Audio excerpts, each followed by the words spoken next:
हमने यहाँ पे मेन फैब्रिक और अस्तर दोनों को मैच करते हुए 0.25 की स्टिच, जितना भी एक्स्ट्रा फैब्रिक था उसको हमने कट कर दिया। ओके, अब जब भी आपको कप लगाना है तो आप अस्तर में भी सेम प्रोसेस से अलग डाट लोगे और मेन फैब्रिक में भी हम अलग डाट लेंगे, तो बीच में हम कप लगा सकते हैं। ओके, तो आज देखो हम वही करने वाले, पर जैसे मैंने आपको कल बताया था कि मैं आपको दोनों प्रोसेस सिखाने वाली हूँ। तो यहाँ पे देखो कि इस तरह से हमने अस्तर में डाट ले लिया है, जैसा अभी हम मेन फैब्रिक में लेने वाले हैं। ओके, और इसमें जैसे हम कप लगाते हैं वैसे सिर्फ इसका जो एपेक्स पॉइंट है वहां पे सिर्फ हमने लॉक लगाया है। ओके, अब यहाँ पे हमें जो भी डाट दिए हैं वो डाट किस तरह से लेने हैं अभी हम वो देखेंगे।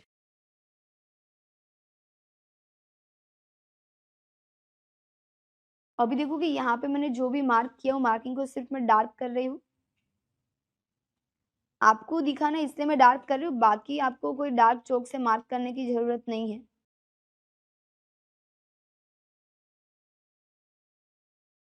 तो इस तरह से हमने देखो कि सारे डार्ट को मैंने डार्क कर दिया है। अब कई बार आपका ऐसा होता है कि वो फैब्रिक अनइवन हो जाता है, मतलब मेन फैब्रिक और अस्तर, तो आपको क्या करना है, जो सेंटर वाला मार्क है वहां पे स्टिच लगा दो ताकि अस्तर और मेन फैब्रिक दोनों मैच हो जाए। ओके, फिर वहां से इसको हम फोल्ड करेंगे। अब फोल्ड करने के बाद यहाँ पे हमारी दोनों लाइन प्रॉपर मैच होनी चाहिए और हम यहाँ पे ही लॉक लगाएंगे और स्टिच को धीरे धीरे यहाँ तक लेके आएंगे, लॉक लगा देना है और हम स्टिच को एंड करेंगे। डन। तो इससे देखो यहाँ पे हमारा डार्ट आ जाएगा और पॉइंट भी नहीं बनेगा। तो आपको क्या करना है, जो फैब्रिक हमने यहाँ पे फोल्ड किया है तो थोड़े में फैब्रिक 0.25 में आपका जो फैब्रिक है ना वैसे ही स्टिच लगा देनी है ताकि आपका पॉइंट ना निकल के आए। तो मैंने देखो स्टिच को धीरे धीरे से मैं अंदर लेके गई और फिर उतने में 0.25 की स्टिच लगा। ओके, फैब्रिक फोल्ड है उसी में ताकि पॉइंट ना बने। सेम ही प्रोसेस से हमारा जो साइड वाला डार्ट है वो हम ले लेंगे, तो इसके सेंटर में भी हम इस तरह से स्टिच लगा देंगे। यहाँ से फैब्रिक को फोल्ड करेंगे, जो हमारी सेंटर वाली लाइन है ओके वहां से हम फैब्रिक को फोल्ड करेंगे।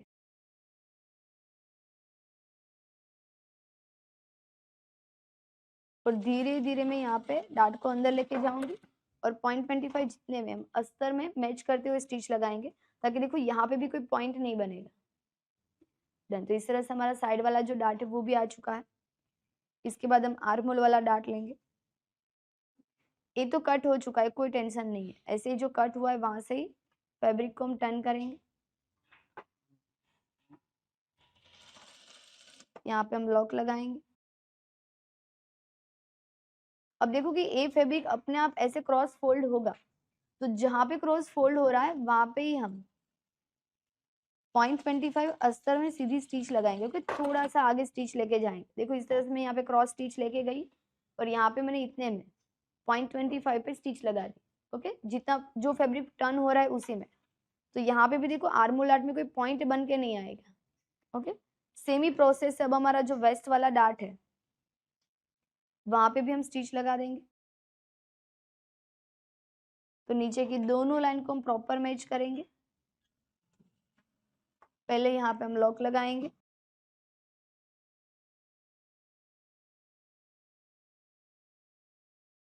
दोनों पार्ट को मैच करते जाएंगे और यहाँ पे हम स्टिच लगाते जाएंगे। देखो एपेक्स पॉइंट तक उसकी स्टिच आएगी, तो धीरे धीरे ऊपर तक लेके जाना है, लॉक लगाना है और स्टिच को हम एंड करेंगे। डन। तो यहाँ पे भी देखो कहीं पे भी हमारा पॉइंट नहीं बना है। इस तरह से हमने सारे डार्ट ले लिए, सिर्फ अभी हम यहाँ पे प्रेस लगा देंगे। देखो कि प्रेस लगाने के बाद इसका जो लुक है वो लुक एकदम परफेक्ट आएगा, क्योंकि अभी हमें ऐसा लगेगा कि ज्यादा पफ बना है क्योंकि हमारा डार्ट पूरा यहाँ तक माइनस नहीं हुआ है, पर वो पहनने के बाद हमारी बॉडी के शेप के हिसाब से वो प्रॉपर सेट हो जाएगा। तो साइड वाला डार्ट का जो मार्जिन है वो आप नीचे भी रख सकते हो, ऊपर भी रख सकते हो। तो मैं यहाँ पे देखो कि जो मार्जिन है उसको मैंने नीचे रखा और ऐसे प्रेस लगा दी। अब देखो कि ऊपर की साइड वाला जो डार्ट है उसमें आप ऐसे कट लगा दो, जो वेस्ट वाला डार्ट है वहां पे। Done। अब इसका जो मार्जिन है उसको हमें ओपन करके प्रेस लगाना है।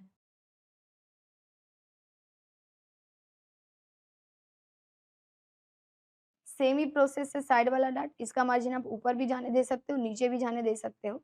मैं अभी देखो यहाँ पे नीचे की साइड जाने दे रही हूँ और यहाँ पे मैं प्रेस लगा रही हूँ। सेम प्रोसेस आर्मोल डार्ट, जहाँ पे भी मार्जिन कट है उसको हम ओपन करके प्रेस लगाएंगे। तो आर्मोल डार्ट का जो मार्जिन है उसको भी मैंने ऐसे कट कर दिया। मार्जिन को हम ओपन करेंगे और उसके बाद हम यहाँ पे प्रेस लगाते हैं। डन। तो इस तरह से देखो कि हमने डार्ट में प्रेस लगा दिया है। ओके, अब आगे की साइड से भी अगर आप प्रेस लगाना चाहते हो तो कुशन रख के प्रेस लगा सकते हो। तो देखो मुझे कहीं पे भी कोई पॉइंट नहीं दिख रहा है। क्लियर हुआ?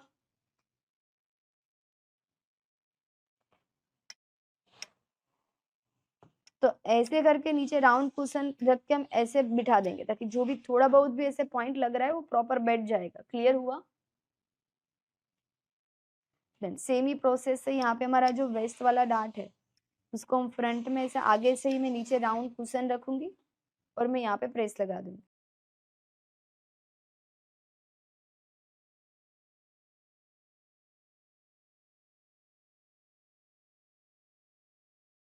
इस तरह से देखो कि हमने जो फ्रंट वाला पार्ट है उसमें प्रेस लगा दिया है।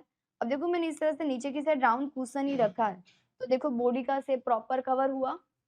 एक चेस्ट इसमें हमारी ज्यादा है 38 की, इसलिए जो पफ है वो ज्यादा बना है। ओके, और बड़ा बना है। पर समझो कि हमारी चेस्ट कम होगी तो पफ थोड़ा सा कम बनेगा। डन। तो इस तरह से हमारा जो फ्रंट वाला पार्ट है वो रेडी है। साइड भी देखो इससे बराबर, वेस्ट भी से स्ट्रेट आ गया है। ओके, डार्ट लेने से इसका बॉडी का शेप है वो भी कवर हुआ है। अब जैसे हमने यहाँ पे फ्रंट वाले पार्ट को रेडी किया, ओके, मेन फैब्रिक, वैसे से हम अस्तर में भी डार्ट लेंगे। तो सेम प्रोसेस था इसलिए हमने रेडी रखा। और बाकी आप लोगों को अब कप कैसे लगाना है वो पता ही है, कौन सी साइज में कौन सा कप यूज करना है वो भी पता है। तो समझो कि आपकी ब्लाउज की पैटर्न चेंज होगी, उसमें आपका कोई कप लगाने की मेथड चेंज नहीं हो जाएगी। वो तो जैसे हम फॉलो करते हैं वैसे सेम कि हमारी जितनी चेस्ट उससे हम 2 साइज या 4 साइज जितना प्लस जा सकते हैं, या फिर हमारा जो shoulder to apex lower chest का जो गैप है उसको भी चेक कर सकते हैं। ओके, तो उसी तरह से आपको कब डिसाइड करना है, जो भी एपेक्स पॉइंट वहां पे ही आप देखो कि इसमें इसी तरह से आपको रखना है और एक लॉक लगा दें। इसको हम नजदीक से देखेंगे तो आपको क्लियर होगा कि सिर्फ हमने यहाँ पे जो हमारा एपेक्स पॉइंट है, ओके, यहाँ पे तो डार्ट होगा ही, तो कप का सेंटर लेके मैंने सिर्फ यहाँ पे थोड़ा सा लॉक लगा दिया है। ओके, अस्तर का मार्जिन ऐसे रखते हुए। क्लियर हुआ? एपेक्स पॉइंट पे देखो हमने सिर्फ यहाँ पे क्लॉक लगा दिया है। देन ऐसे। ओके, अब हम इसको पलटी करेंगे तो राइट के ऊपर राइट रखना है।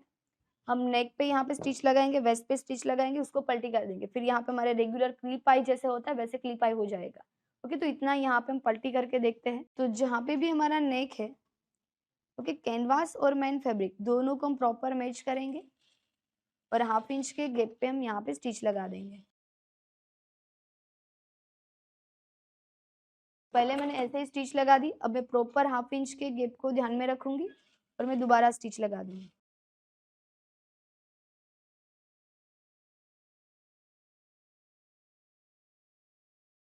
ऐसे स्टिच लगाने के बाद मैं पहले वेस्ट में भी स्टिच लगा ही देती हूँ। यहाँ पे भी हम अस्तर की जो एक लाइन है उसको हम बाहर रखेंगे। ओके, यहाँ पे हम स्टिच लगाएंगे। यहाँ पे मैं लॉक लगा के स्टिच को एंड करूंगी। यहाँ पे हम 1-2 कट लगा देंगे। ओके, यहाँ वेस्ट में धार स्टिच लग जाएगी और मार्जिन में हम 0.25 जितना मार्जिन रखेंगे और बाकी का जितना भी मार्जिन है उसको हम कट कर देंगे। फिर यहाँ पे हम छोटे छोटे कट लगाएंगे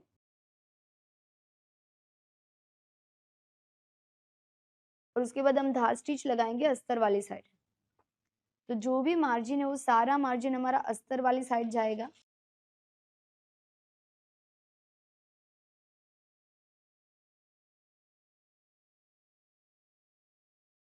और इसी तरह से हम यहाँ पे देखो पूरे नेक में स्टिच लगाएंगे। यहाँ पे मैं लॉक लगाऊंगी और मैं स्टिच को एंड करूंगी। अब इसके बाद जहाँ पे भी हमारा वेस्ट वाला पार्ट है, ओके, वहां पे भी हम स्टिच लगाएंगे। तो सारा मार्जिन हमारी अस्तर की साइड जाएगा और यहाँ पे भी हम इसी तरह से स्टिच लगा देंगे। यहाँ पे मैं लॉक लगा के स्टिच को एंड करूंगी। तो देखो कि इस तरह से हमारा फ्रंट वाला पार्ट रेडी होगा। और यहाँ पे मैं साथ साथ में क्लिप पाई वाला जो पार्ट है वहां पे मैं स्टिच लगा देती हूँ।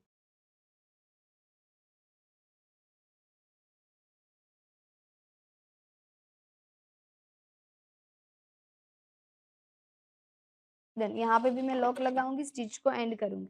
देखो इस तरह से हमने यहाँ पे भी इस तरह से स्टिच लगा दिया है। ओके, सेम प्रोसेस हम साइड फिटिंग में भी यहाँ पे स्टिच लगा देंगे।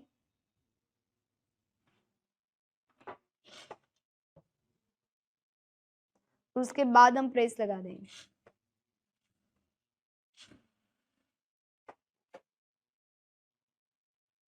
और ऐसे देखो कि मैं यहाँ पे जो नेक वाला पार्ट है उसको भी इस तरह से प्रॉपर सेट कर रही हूँ ताकि हम आर्म होल में भी अच्छे से स्टिच लगा सके। तो हमें पहले ही लगा देनी है।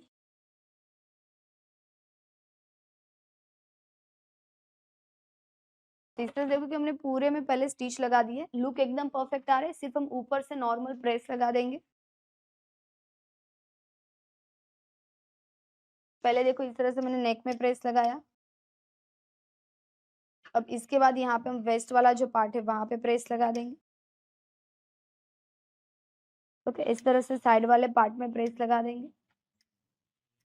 ओके, और देखो जहाँ पे कप है वहां पे इस तरह से मैं राउंड में ऐसे नॉर्मली स्ट्रीम दे रही हूँ ताकि इसका जो कप का शेप है वो दिखे। ये प्रेस लगानी जरूरी नहीं है। देखो ऐसे राउंड राउंड। क्लियर हुआ? देखो पहले का लुक और अब लुक देखो इसका अस्तर लगाने के बाद। और प्रेस अब जितना लगाओगे मतलब अच्छे से, ओके, तो आपका जो लुक है ब्लाउज का वो कुछ अलग ही आएगा। और फिटिंग में भी प्रेस से फर्क पड़ता है। डन। अब देखो फ्रंट का लुक कितना परफेक्ट आया, कप का शेप क्लियर हुआ ना। ओके, सब जगह पे देखो कि वो प्रॉपर बैठ चुका है। तो इसी तरह से आप यहाँ पे ऐसे स्ट्रीम भी दे सकते हो। डन। तो यहाँ आप देखो कि इस तरह से हमारा जो फ्रंट वाला पार्ट है वो रेडी है। और जब आप ऐसे रेडी कर रहे हो और आपको ऐसा लग रहा है कि भाई आर्म होल डार्ट थोड़ा सा अगर यहाँ पे हम स्टिच ले लेते हैं अंदर से तो एक ऐसे बैठ गया है सारे डार्ट, वैसे ही भी बैठ जाएगा, तो ऐसा भी आप कर सकते हो। तो थोड़ी बहुत प्रॉब्लम है वो आपको यहाँ पहले से ही पता चल जाएगी, पर वैसे देखो इसमें कोई प्रॉब्लम नहीं आएगी। ऐसे बॉडी के हिसाब से तो परफेक्ट बैठ ही जाएगा, वरना टाइट होगा। पर ये तो आप कितनी प्रैक्टिस कर रहे हो तो आपका नॉलेज मतलब आपको पता चल ही जाएगा कि कब करना है कब नहीं करना है। ओके, अभी आप स्टार्टिंग किया है ब्लाउज आपने सीखना, तो अभी स्टार्टिंग में नहीं करेंगे, वो आपको बाद में पता चलेगा। देन तो इसी तरह से हमारा फ्रंट वाला पार्ट रेडी है। आप लोगों को क्लियर हुआ? इसका फिनिशिंग देखो पीछे की साइड भी एकदम परफेक्ट आ गया है।